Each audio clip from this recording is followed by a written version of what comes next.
এদিকে ঘুরাইলে এদিকে দেখেন এটা খুলবে। তো এদিকে এটা হচ্ছে ব্যাটারি ছোট, এটা মডেল সহ লেখা আছে এদিকে 3 ভোল্টের লিথিয়াম ব্যাটারি। এটা হচ্ছে আপনার ঘড়ির যে ব্যাটারিগুলো ওইগুলো আর কি।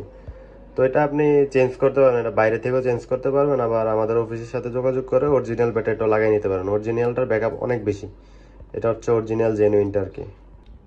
আর ট্যাগটা কেউ মানে নেওয়ার পরে হাতে পাওয়ার পরে এটাতে জাস্ট আপনি সুইচটাতে টিপ দিয়ে পাওয়ার অন করবেন। অন করার পরে আর কোনো কাজ নেই, জাস্ট এটাতে আপনি ধরেন বেশিরভাগ অনেকে বাইকে ইউজ করে, বাইকে ইউজ করলে জাস্ট এদিকে ডুয়েল পেড লাসা পাওয়া যায়, যে কোনো দোকানে পাবেন, অথবা এটার সাথে যদি আমাদের লোক দিয়ে দেয় তাহলে পাইবেন। তো এদিকে লাগায় জাস্ট বাইকে কোনো একটা গোপন জায়গা, ধরেন আপনার এটা যে কোনো গোপন জায়গা হইতে পারে, ব্যাক লাইট বা হেডলাইট বা ধরেন টাঙ্কির নিচে অথবা যে কোনো জায়গায়।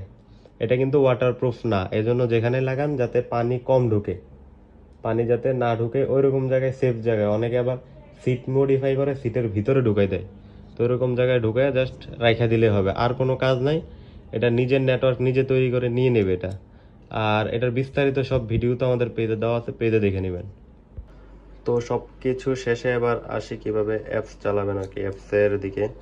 তো সবার প্রথমে এদিকে দেখেন স্পেলিংটা লেখা আছে এদিকে ফাইনটেক, এই নামটা দিয়ে প্লে স্টোর বা অ্যাপ স্টোরে সার্চ দিলে হবে। তো তো সবার প্রথমে আমি আমার অ্যাপ স্টোরটা ঢুকি। তো এদিকে আসার পরে এদিকে সার্চ করবেন ফাইনটেক দিয়ে। সার্চ করার পরে এদিকে দেখবেন প্রথম যে অ্যাপসটা ওইটাই ইনস্টল করে নেবেন। তো করার পর আমি ওপেন দিলাম। আমার এদিকে অলরেডি একটা আইডি লগ ইন আছে, দিলে এরকম আপনার কাছে ইন্টারফেস আসবে। তো এদিকে দেখেন